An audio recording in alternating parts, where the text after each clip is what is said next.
What's the greatest accomplishment in the life of Vivian?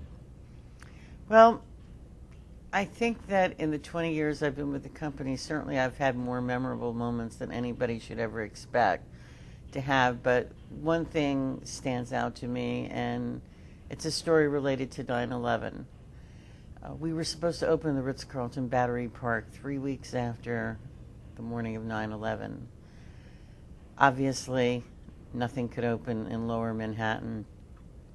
I worked very hard, along with a lot of other very dedicated people at that hotel, going through the city, going down to Wall Street, enduring the traffic jams, the ever-present reminders of what had happened, the sadness.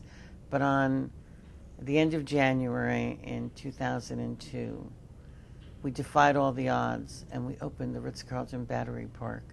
There were 159 reporters from around the world. And for one small moment, I looked out the window and I saw the Statue of Liberty and Ellis Island. And I thought about my Italian immigrant grandparents. And I thought, they would be so proud of me to see me now.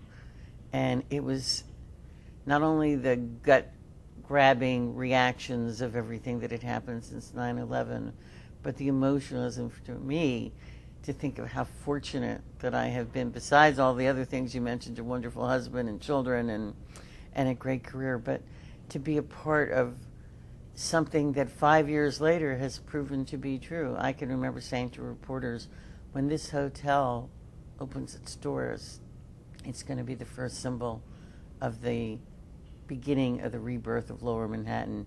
Nobody believed me. They thought it was hype. The reality is 6 years later, that's an incredibly successful hotel.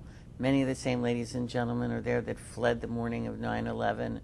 But from my standpoint, having been a part of that is probably the moment I will never forget. And to this day, when I check into Battery Park, I always walk outside and take a look at the Statue of Liberty and Ellis Island and think to myself, you're really, really fortunate because you had an experience where very few people have a chance to share, and that is to be part of something so special. And that's what it's about.